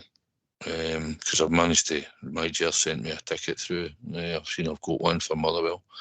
And we'll have the one stand behind the goal, but they used to give you the main stand where the teams come out. Kilmarnock used to give you two ends, which they don't any longer. St Mirren used to give you two ends, and they don't do that any longer either. Hibs now have chopped their allocation, cut it. Aberdeen have cut their allocation. So the only team in the Premier League that give you as much of the stadium as you want is Livingston. It's the only team in the league that are willing to give you a lot of the tickets, and it's Livingston Football Club, mate. I know. They don't cut their nose off to spite their face. What if, as I said, if it was full and full of the home support, you've not got a great, and they can turn that same argument on us, south side as well, Aye, they could. But Ibrox is the way we've structured it and the way we've got it ticketed in it. We're usually filling our stadium. So probably that's the only reason why we've kept it at the 800 supporters. For away fans, we're the last number of years. But that's a great that you hear for other supporters is we only give us 800, so why should we give you more? But my argument to that is, well, you hardly fill your ground. We do. There's your argument. Fair enough, mate. Fair enough. Right, okay. Come and join us. 0141 356 1972. It's your show. It's your platform, as it said in the jingle. Can I get better? Can we get better? Have we done in the transfer window? Does it look like it's Southside? No, I think we'll manage to get another one or two in, hopefully, Ox. And some outs as well? Aye, I would think so. There's a couple of rumours and certain players are looking at Rothwell might be one that she'll probably go. I know it was touted at the start, and I still believe he'll go. I still believe his destination will be Sheffield United. I think Danilo, if the interest is positive enough, I think we'll move, and if we can get a striker, I think he will move. Matondo's got to go, surely. Somebody's got to take him. And there might be a transfer out. Maybe somebody might come in with a bid for one of our players, and it might be that we take the money and move them on. But I think there's still two or three, possibly four could go out, and certainly room for two, at least another two to come in. I think if we got 5 in this transfer window, and they were starting and contributing to the end of the season, I think we'd have to be happy with that, surely. Listen, you don't know how players are going to settle in. It's a big gamble, and people say you must hit the ground running. Every team will say the same. It's soundbites. The proof of the pudding's in eating, Bridgeman. Absolutely, pal. Excuse me. Yeah, absolutely. The proof of the pudding, right enough. You see all these things, all the players. I was fascinated listening to you two talking about the other teams and the way they're done with the support and things like that. And I just think back, a long time, but just think back to you walked into any of the grounds and it'd be a Rangers end and a club end, and it's a 50-50 type of thing, that's the way it worked, But that's when people all went to the game anyway, That's the way I remember it when I was a young lad. But different now. I'm fascinated with the way they're splitting it and what they're blaming for it. And if there's any club sitting with a stand and they're only using up one set of seats all the way up that stand and the rest of it's empty, then there's something wrong with football. There's something seriously wrong with Scottish football. For any club to be allowed to do that based on the amount of television that Rangers would generate coming to Hibs. Now, I'm not saying that they're there all the time, but it's a big draw for Sky TV or whatever else is going to come in. And if it's going to come on the television, that's going to be a terrible look. And you were saying that a wee bit earlier, and that's why I'm fascinated. That's a terrible look. A wee corner, or virtually a wee corner of one stand, and you've got all the Rangers fans in there, and let's say there's 3,000 of them, and the rest of the stand, there's nothing there, nobody. Oh, come on. We're going back to the times when they used to put the flags up or you get them covered up with N, Oh, no, we don't want to go back to that, surely. They've all got short memories, mate. They've all got short memories, But there you go. Scottish football hating itself to death. But we know we're not a finished article. We know there's some positions that we can improve. It's this window and all windows are a balancing act, but you might bring a quality player in, but then he's got to fit in the dressing room. He's got to fit in with the team. It's always difficult Southside, and we've seen guys make their debut. They've also got to find their feet.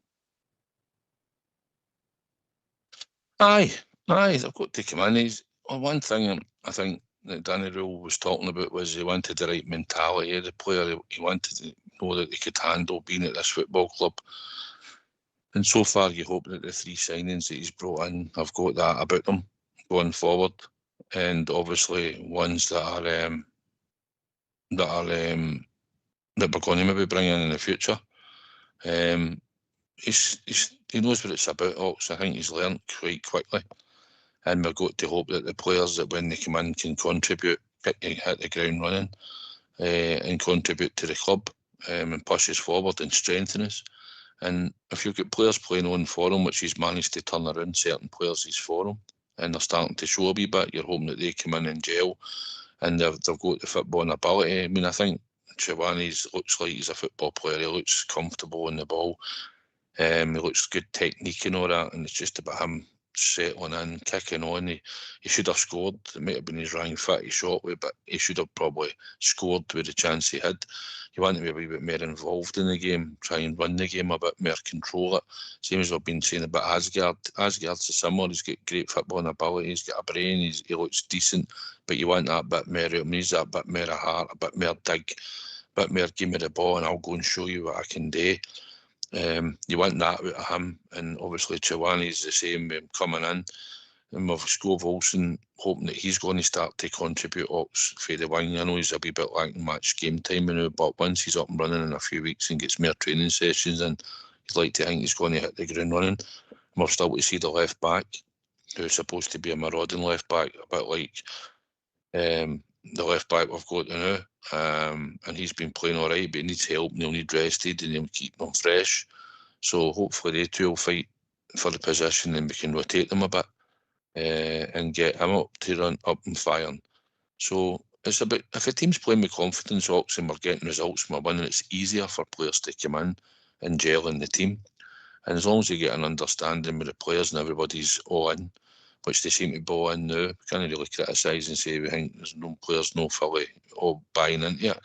They're buying into it because they can see the results, they're breeding confidence, and hopefully, but they're all going to get the prize at the end of the season, Ox, and that's what we're hoping for. So hopefully the players, the three that's come in now, and there may be two that's going to due to come in, the two next ones will come in and gel quickly.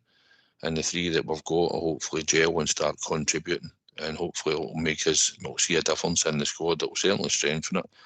And hopefully it'll keep us on a winning run, Hawks.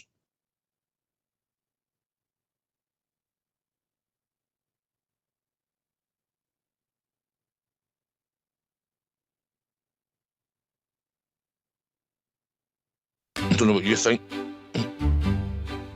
While you are sitting listening on your own, why not take part and give us a phone? We would love to hear your points of view, so get off your bum and call 0141 356 1972. Brilliant. I just apologise. I asked you two a question. I love that, by the way. You've never answered me. I was doing a bridge, man. I was like, ignorant terror. Yeah. Thanks for that, Fox. He's right. Come and join us. There must be some happy bears out there, eh? Or maybe they've got maybe two sore heads for yesterday. Listen, it's easy to come on and vent when we're not doing well. We like callers to come on no matter what, but it's easier sometimes when we're doing well and we get a lot of calls, but when we're doing well, sometimes people just sit back and think, so come on and talk about the Rangers. Come on and tell us, listen, we're 4 points off Hearts and we're 2 above that mob. We've got a league to go for in a Scottish Cup, so come on and have a wee chat. I've just had a text from my mate who's usually in the know, and he said he's hearing he thinks my Tondo's picked up an injury. I thought, no, surely no. Surely no. The only positive is that he's finished in the summer, mate. So he's only got weeks to go, come what may, mate. Oh, he's made some living. He's made some living out of this, by the way. He is absolutely. I think. I can't remember the numbers. I think him and Doyle in 7 years playing for their club, 22 league games has started, mate. Well, Dill's eventually moved on, you know, and as much as he's not done much more, but he's done a bit more than Matondo's done over the period. But listen, it was a bad signing. Scove Olsen was the one that Giovanni wanted. That's who he targeted at the time back then, and Ross Wilson said it's all right, we've got a flying winger for Belgium, Matondo. You can see how that's turned out. He was right, he is a flying winger. A fly, you know what I was going to say. He's been a letdown, mate. A letdown. Would you sign him? Being honest, Southside, would you sign him? What level? Well, that's the problem you've got. You know, you're going to look at them and think, what have you done for the last few years and all that, and are you mentally got in the right position? Are you like a Sturridge, just a sick note? You know, is that in your mentality that you're going to come here and you're not going to perform? You'll be injured quite a bit, so what's the chances? You might be looking and thinking, I'll pay you as you play. Because I wouldn't be fancy giving you a contract, or I would give you a year's rolling contract to see if you're going to perform. Because I don't think many people, if I had a business and I was looking at them, I don't think I'd want to be giving him a 3-year contract, would you? You're learning, mate. You're learning. This business consultant you've got is teaching you a lot. Well, you got to pay for the best, mate. You need to get the best advice, don't you? There's a lot of brains kicking about that part of the city, mate, yeah? Aye, Southside's always got people with full of brains, mate, you know that. Oh. Yeah. Some of them use them and try and get the north side of the city bridge. Aye, exactly. Can read maps. They're on fire, you two tonight. Very good. Listen, look, I wouldn't sign him. I'm going to be honest with you. I take your point, Southside, you would want to load the contract in performance related or pay as you play, or it'll be short with an auction, mate, because nobody's going to. We gave him a 4-year contract, mate. 4 years. It's only kicked the ball. It's unbelievable. You know, it takes such a big hole at your budget, mate. Aye, he's certainly done that, and he certainly sat there and took the dough, and we've not had any benefit out of it. He's had a couple of fleeting moments where he scored a goal in Europe and stuff, but scored a goal against them, and I think it was a 3-each draw. It was a good goal, don't get me wrong, but listen, nothing nowhere near, but he should have been returning for us at the age that we got him at, and by all accounts he was playing well in Belgium at the time. But when you're looking to move him on now and clubs are looking at him, then hopefully if he's injured, it's nothing a club might still want him, but it might clear up in a matter of days or a week or that or two. But if no, and he's picked an injury up, or he's claiming he's got an injury, then with the window fast approaching, I think it shuts on Sunday, then we might be left with him to the summer, where he'll be sitting picking up his money before he leaves. But I would give him a big toe right out the door, mate. Yeah, we could also tell him to go and just keep buying him, mate. Yeah. You know, and if somebody does take part of his wages, I think that's the best you'll get. Somebody that takes part of his wages for 6 months, and that's not going to be fortunes for us, but it's time to move on. And also, he's just taking a bum and Auchenhowie, taking a seat, just move on. Yeah. But it didn't experience and it's no work. Used to a jersey. But seemingly by all accounts, he's a funny guy in the dressing room. They all seem to like him, you know. Matondo's a funny guy. But no, if he's that funny, he should get a job in the comedy club up the town. I would be in a good move if I was picking up the wages every week, mate. No, I can agree with you with that. But scandalous, isn't it? But it's scandalous, mate. I would be glad to see you on a Monday morning. I'd be cracking jokes at you too. Aye, I know, but it's scandalous, isn't it? How he's managed to pick up a healthy wage, and he's sitting there injured, and whatever's wrong with the guy in his brain or his body, he's just not produced at our football club, unfortunately for us. Aye, we've had, listen, every club has them, mate, but we seem to have had more than my first year. Bridgeman? Absolutely, pal. I think biggest disappointing, in my opinion, for a long time at Rangers is Matondo. Very, very talented player. Really, really talented. Scores goals, can run, all the rest of it. But for some reason or other, he just isn't doing it. I don't know whether he's feigning injury or he's actually getting injured. I don't like to say too much about that. But for me, he's the biggest disappointment in a player. I think he's a fantastic, exciting player. And he does things that excite the fans. And the fans love him when he's doing that. But he's not doing it. He's stopped doing it for some reason. And I don't know whether it's us. I don't know whether it's the club. I don't know who it is that's causing the problem. But there is a problem there with him. I mean that in all honesty. I don't know. But I just think it's a sin, you know. What a great talent. Scored some goals. Made some goals. Pacey down the wing. Just the type of player you're looking for in your team. Nearly every team. You're looking for somebody that's got that and can play football and score goals. And that guy, for some reason, just stopped. I'm just looking. You know, he came out, he's going to be 26, so he came out as a 22-year-old. You know,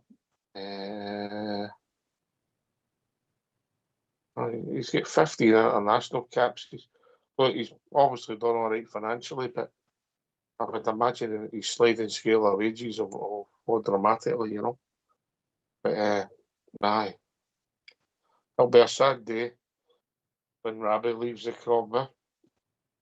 Imagine a Rabbie not working out for us Southside. It's quite sad, really. Very good. Aye. Very good. I know. I like that one. I know. Terrible, isn't it? But you'll be you can go with all our best wishes, certainly. But like you say, we've had players like this in the past that's managed to take a living out of our club without much in return knocks. But hopefully going forward now, we'll start to sign the right players, and they will start to contribute to our football team and show us a return. But unfortunately for us, it's not worked out with him. And like you said, the 22-year-old, we gave him a 4-year deal. He had loads of pace and all that. You could see he had loads of pace and that. But listen, when we were playing Liverpool, he was sitting down in Liverpool in the hotel getting his hair done for 3 hours. You know what I mean? That's what we're up against here. Sending your barber down to do your hair before you go out and play at Anfield. You know, it's scandalous, mate. Scandalous. I think we'll be joined by Bob Ger. Evening, Bob Ger. Hi, good evening. How you doing? Aye, better, mate. Better now that you've joined us. Good Who to hear from who you. was getting their hair cut at Liverpool, It was Robbie Matondo, mate. Robbie Matondo. Oh, the great Robbie Matondo, aye. You remember him? Oh, just about name here, aye. He picked up wages for playing for 10 seconds at Aberdeen, you know. Didn't mind the dog coughing again. I'm a wee bit worried about him. You'll be all right. Aye, a good day yesterday. Great. Brilliant. I never thought that Rangers would come back, overtake them and be second in the league and be in the position we're in generally. I thought it was great yesterday.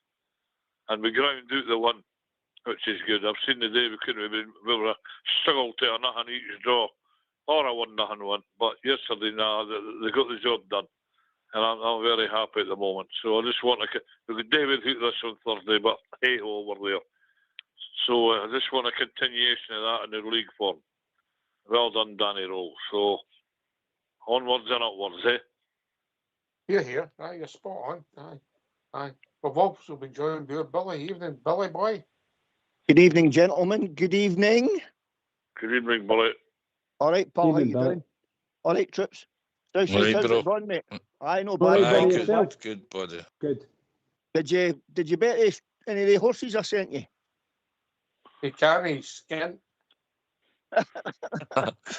I'm bad. Oh, mucky or some man. 2 to 3 1, by the way. Did they? Aye. Well Aye, done. 2 to 3 1, 2 to 3 1, mate. But anyway, a couple of things. Ox. One's on the VAR situation, one's on this new transfer target. First one, we'll go with the VAR. With your man Clancy. I think you had a wee chat with it during the week, mate, regarding, I come on, I was talking to Big AK about it, regarding the technology, etc., right? And the technology actually worked in our favour there. Now, how Clancy can't see that's not a penalty kick is absolutely scandalous. Absolutely scandalous. You know, and then the VAR room, and he didn't even go to the monitor, mate. You know, that is just, it's just mind-blowing. That's refereeing down the park on Sunday morning. Are you talking about the penalty we got? Aye. One for, aye. Clancy gave the penalty, Billy. No, he didn't. It went to VAR. No, I get checked with VAR. Clancy gave the penalty. Are you sure? Positive, mate. Well, listen, the way I seen that, mate, I thought it was he gave it, the VAR gave it, mate. Clancy gave the penalty kick, blew it and pointed to the spot, mate, and then their players came over and they were running, and he was saying that he's getting it checked, and VAR confirmed the referee's decision, mate. Right, well, listen, sorry, I apologise, and I'm obviously wrong on that one, mate, but You're questioning myself, mate. I'm trying to think. That's somebody asking it. No, he gave it, Billy. I thought at first we were talking about the Hearts one that they didn't get when they offed the guy in 2 in the box, but no, Clancy gave the penalty. And then they were moaning about it, and obviously VAR was back working again, and they checked it. I've just misread the situation there, so apologies. So, but that said, mate, I thought his performance on Sunday was woeful. You know, every 50-50 boy he was getting it to Dundee. You know, and when I noticed as well, any time Rangers got try to get the advantage, he was pulling it back. Yet when it was going the other way, he was getting it. You know, I thought his overall performance was absolutely diabolical, to say the least. But Just a another thing, bad referee, Billy. I think Aye, he's he's a bad referee. it's shocking, Ox. Absolutely shocking. How he's got an SFA badge, I do not know, eh? You know, and see for some of the professional football players playing round about him. I mean, I watched wee Raskin when he was on his case and all that, you know, and he's arguing with Raskin and he's letting things go and he's pulling things for Rangers players. Then the minute he's pulling the exact same thing, it's happened maybe 15 minutes after it. You know, for exact, or no identical, because it can't be identical, obviously, but it's basically the same foul, and he's letting it go. You know what I mean? I'm saying, how's that not a foul? But that is, you know, make it make sense. But that said, I was just wondering what your thoughts on this striker. The Rangers are looking at Ryan Nadry, Well, 22 year old. What I will say, Billy, I have never seen him play.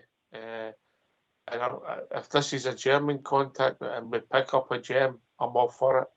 If it's a project, it also makes sense because if they think they've got something that they can turn into a gem, because you have to do a lot of things in a transfer window. If he's a starter and they think he's got potential, wow. Well, I looked at his goals there for, is it Hanasa Rodstock or something he plays with? That was not a bad effort, Billy. That was not a bad effort. He's hit the string 8 times in 17 games. I mean, obviously it's an inferior league, you know, he's playing in there, but he's also been on, is it Borussia Mönchengladbach's books as well? You know, so they've obviously seen something in him too.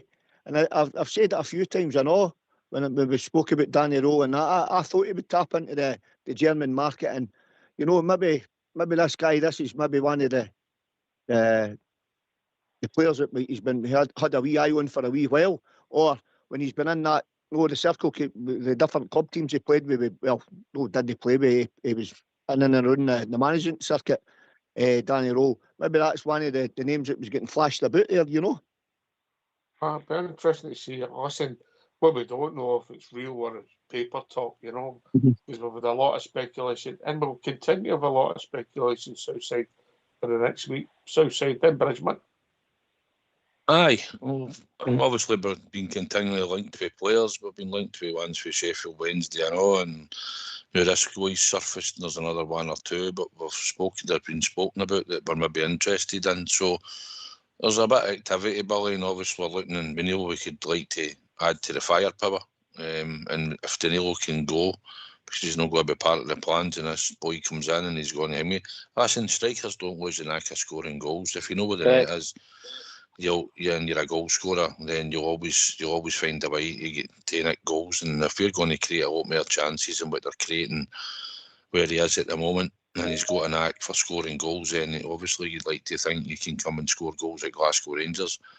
I know he's doing the leagues in the Bundesliga, but listen, like I said, if you're a striker, Billy, and you know where the net is, then you'll find it. So it's a positive. He's young, and it's obviously we'll put a bid in, I believe, for him. So let's hope that he's, by all accounts, I think he wants to come. And why would you know, want to come to Glasgow Rangers Football Club? And obviously maybe Danny Rose knows something about him. He's been working in Germany and even been at the national team and whatnot, and probably knows a wee bit about him. But hopefully, Billy, if he wants to come, we'll get the deal done. And it's just about him coming in and showing us what he's got. And if he can add a bit more firepower and something different for what we've got, for Chimiti and Majovsky, then it's good for us, mate, you know. So hopefully we'll get another couple of bodies in and we'll get the hammer done, mate, and let's get this league going. Aye. Listen, it might not be the marquee signing that everybody thinks, but Danny Rowe on the club, they've got to have a strategy about today and tomorrow, and if they think he's a bright one, they might think he's for the here and now, Billy. I don't know, you know, because his name meant nothing to me till it broke the day, mate. Mm-hmm. Aye, that's what I'm saying, Mucker. You know, but as I said, but I did think it would tap into that German market. You know, I says there's got to be somebody there or thereabouts in that market. There's got to be. I mean, we know how good the Germans are, the Dutch are. You know how their youth system is, mate. That's how they've been successful all the years in European Championships and World Cup tournaments and that, that's the reason for it, because they've got a conveyor belt of talent coming through all the time, constantly coming through all the time, something that we lack in Scotland big time, with our youth, but that's this lad, he could be something special if obviously they think what they think of him, but we'll see. Only time will tell, mate. Watch this space. Once we see him with the scarf above his head, we'll maybe look into all his stats and how often he gets his hair cut. Bridgeman. How often he gets his hair cut, quite like that. But that was a fascinating wee stat they came away with about the wee guy getting his hair done down in Liverpool. Fantastic. It really is. What can I say? I hope that the ones that you've talked about there, I can't remember the guy's name that is linked to us. There's Nadir or something like that, did you say? Nadri, that's it. I hope he's a good player, yeah, first of all. And maybe if Danny Roll knows him or knows of him, he'll know a bit more about him than we will know. And hopefully, if it comes true, we want him to be a good player to come to the team. We're looking for quality, or better quality than we've got, let's put it that way. And we need to get them replaced. And we need to get the good quality in and start to rebuild from a better position. And we're in quite a good position. We're second top of the league, and we're starting to roll. And we need to keep rolling and keep bringing in players to the end of this month, and then we'll see where we go for there. But we need to bring them in, and we can't not bring in because they're talking about it. If all the fans are buzzing now, they all want to know who we're bringing in. We're talking about it now. Who we're bringing in? What's the next rumour, and so on and so forth. We're looking for genuine guys that are coming in, and we don't want to be trying to put a microscope on the guy. We want to know that he's a good player. Simple as that. Is he a good player? And are we looking at him? And then whatever the money is, will be the money. I just want them to come in and be successful for themselves and the club. But in my opinion, successful for the club and themselves. So I put it up onto the club. For me, we don't want to sign anybody that's shall we say, a project at this time of the season. We don't, unless of course the manager knows them and it's just this guy's going to be a star, then we'll go with that. We have to. But no, we're looking for people that can play football, number one, and they've got the right physique for our league. That's what we're looking for. The right physique for our league. 6'6", animal. 6'6". Well, we've got 6'5", haven't we? Well, Bridge, sorry, Ox, Bridge, I think he is a big lad anyway, mate. So you'll maybe get your wishes instead of a centre half. You'll get a big centre forward at 6'5" because he's a big lad, mate. Certainly. Oh. I don't know anything about the lad, so I'm not trying to comment. I think that's by accident, lads. I'll bring Bob Ger in there. Listen, let's be really honest. I mean, the three signings he's brought in, there's a physicality to them all, Bob Ger, yeah. Well, I was discussing that this morning with my mate when we were out with the dogs, and we're saying that at the start of the season, the Rangers team were like midgets. You all remember that. You see the transformation and the physicality. There's a few big boys in the back four now and in midfield. That me and Big Baz is calling him Chumbawamba, but he's a big lumpy boy. That's close. Yeah. He's a big lumpy laddie, and there's a physical presence about Rangers that wasn't there at the start of the season. And that's fine. And if this laddie can add to it, if he comes, but apparently I heard that Hansa Rostock didn't want the laddie to go because they feel they've got a potential star on their hands. And they'll be looking for a hell of a lot of money for the boy. But the right line is that the boy does want to come, so we'll see what gives there. And I sincerely hope that he comes to Rangers. Obviously. Because that's what you like. We're here in Scotland, as we say, we like big physical strikers. And that's sort of the good. Bring the laddie in. I hear Danilo's nearly out the door and all, but that's another topic that we'll be seeing in the coming days. So good luck for the laddie. If he decides to come here, fine, fair play. It's rumoured about Danilo. I'll believe it when I see it, mate. I mean, obviously we're seeing he's been linked to be a separate team that are in the Champions League, but he's got 2.5 years his contract left. And obviously well, it would suit us. Get him off the wage bill. Did any notice he wasn't sort of overjoyed when he scored yesterday? Yeah. That maybe doesn't mean anything. That time, isn't he? He's a stop that time. But aye, listen, mate. Have you noticed the team, the physicality all of a sudden? Do you think it's deliberate Southside with Danny Rowe? It looks like it.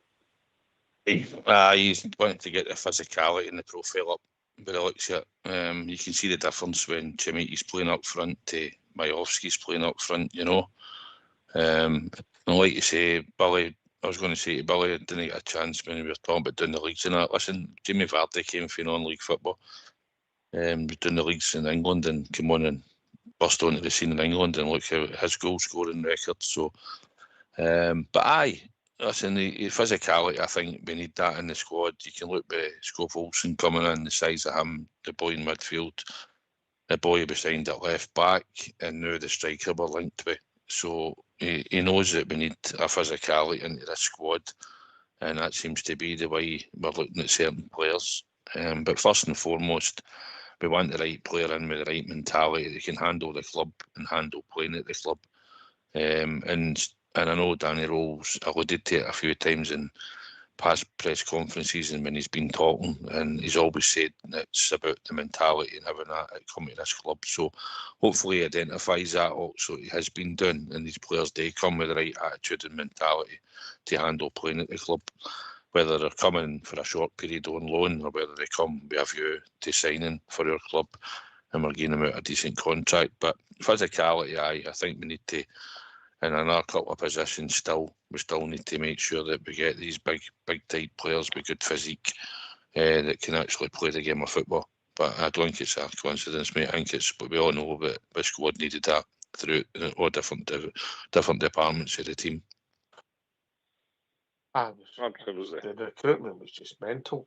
But I think it was all pointed out that, you know, Billy, we gave that fella a hard time, but 80 signings played last Thursday night. It's mental when you think about that as well, aren't you? It's just, listen, there's football coaches there, or managers, whatever you want to call them. Some people can get the best out of players. Some maybe have an eye for a player but can't put them together. You know what I mean? And I think that's what you got with Martin or Thelwell, whatever the case may be. I mean, we don't know how they put their heads together for these signings, mate. You know, and probably will never know unless you've got guys like Bridge in the know and that, you know. But as I said, it's mental to think of the signings that we thought that weren't good enough for Rangers are now shut that gap to 2 points. 4 points off the top and 2 points clear the Celtics. Absolutely bonkers. Aye, Billy, if you're a betting man, where's your money going? But for the title? Aye. Oh, it's no brainer for me, mate. I'm all on the top of the Rangers. My wee brother he's on at 10s. Just after Danny Rowe come in. He's on at 10s, mate, and he told me and I was going to jump on it as well. So I'm all on the top of the Rangers now. I don't know what price we are now, to be honest with you. Right. But what I do know is horses. What's that, mate? You think we're the finishing horses? Just time but run. Oh, aye, mate, that's right. I tell you last week, Mucker, it's notable speech, eh? And the Guineas, this is what it's like, eh? Just dropped it in off the pace and came with a running quick and clear. That's what the Rangers are got today. I'm convinced it is. I really do, mate. Yeah, right. And I'll tell you something about that. I know it's just the Rangers were, for anybody that likes a wee punt and that, they were at 11-8 to beat Hibs before the Dundee game. We'll not be that now. You're lucky if you get odds on the Rangers. I used to enjoy a punt, then I met Southside. Oh, come on. That's no fair. Poor Southside, that's a shocker. Do you know that, Socks? I looked at Southside 6, right, and I says, do you know this? I says, my mucker's he's going to ping that this week, definitely. And I looked at him, right, and I went like, oh, well, remember what? I says, know what I'm going to do? I'm going to bet, I'll bet the 6 of them, both teams to score and any team to win, right? And I think he got 3, I checked, I says, 1, 2, 3. And I says, no, you got 3 to the 6, so you get closer with that one, Southside. I get Yeah, I get more than 3. I get more than 3 right, did I know? Well, I stand to be protected. My good lady there, she says you get 4. I could hear her in the background. I know a 2 each straw and a 2 Billy, each you got straw. doing again. Listen, I'll tell you something. See, when I've been unavailable for this, right? See that rocket that's hosting the show, right? He said a shot at it, right? Failed. That's not right? true, mate. That is true. Well, I don't know about that. I don't. You'll have to come up with you. Listen, if this isn't a courtroom, you'll need to come up with the evidence because I'm having you guilty at the moment, right? I've got the evidence. Right. You're still at the moment. You're not getting away with this, right? I'm sure you've failed in every opportunity. And that other rocket, AKA, he's another one. He's failed at every opportunity, I know. Oh, wonderful stuff. This is great radio. Great radio. The one time you missed it, it bounced in, didn't it? I was in Santorini, couldn't get a signal, couldn't get on. Yes. You have mentioned that. Yeah. I was so happy that day. I was really happy that day that you never got on it and everybody else did. When you found that out, it made your weekend. Yeah, when I messaged it certainly did. But what I will say, I'm still up with the Southside Super 6, mate. You know that. I know that. That's the evidence that I can say you've got. I can go with that. You're up. But then there's other people say you're a shitbag because you cash out.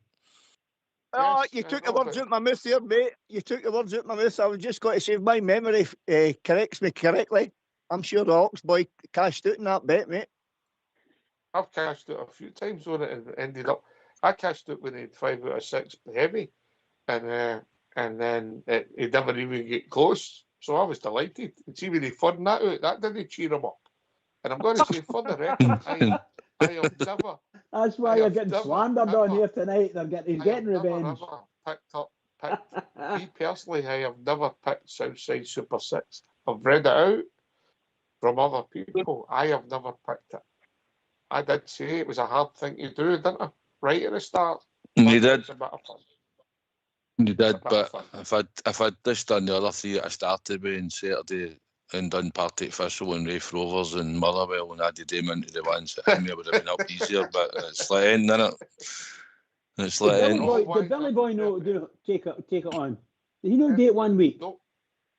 No, I didn't get asked, mate. I didn't get asked for my intelligence. That must have been the week that Oxford did it. Bridgeman? Yes.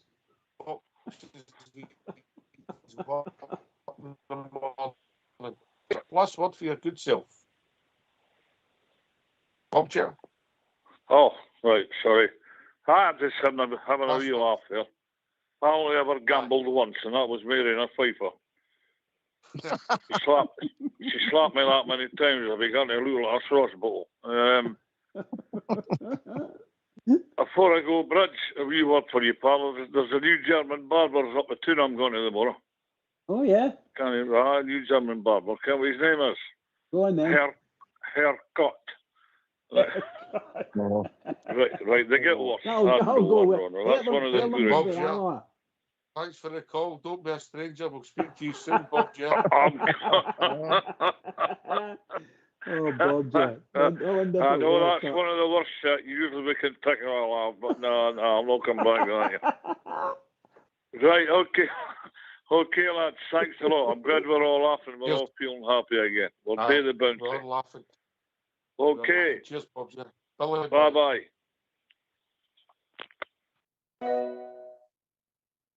Billy boy. Cheers for taking my wee call at the end there, mate. Good laugh there. You can I'll just say to Southside, you can hear to Porto Mucker? No, things I need to deal with here, Billy. Unfortunately, nothing's changed at the moment, so I need to just hang fire, mate. Cheers, I need Billy to run. boy. Speak Right, to you okay, soon, take mate. it easy, lads. Cheers, mate. Cheers. Southside, quickly, mate. Aye, good to be on tonight. Good to be on with a legend, the bridge man, as always. So thanks for having us on. I'd like to thank everybody on the YouTube channel that's joined in tonight. There's been loads of them in the other night. There's a wee request for one of them. He's wanting a Southside Super 6 against Oxchair and AK. Teddy Beard said. But like I said, they two are hopeless and all, mate, so don't worry about it. They couldn't get it right either. But it might happen in the future before the end of the season. We might do that just for a laugh then. But aye, thanks for having us on, mate, as always. Onwards and upwards. Porto on Thursday and then back to the real business of battering them at Edinburgh and get the 3 points in the bag, mate. So thanks for having us Cheers, on. Mucker. Cheers, Mucker. Always a pleasure, mate. Always a pleasure. Bridgeman. Oh, what can I say? Hawkstay, a fantastic show, brilliant show, and a really good ending. Very, very funny. Absolutely hilarious. So I hope everybody enjoyed it and enjoyed the show and the last couple of minutes there. Really, really good.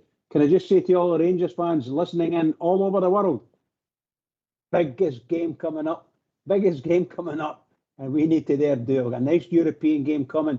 We need to see how we can do against this mob. A wee win with Day's fine. I'm going for a 1-0. But everybody, keep it going for the Rangers because the Rangers really need you. And so do they.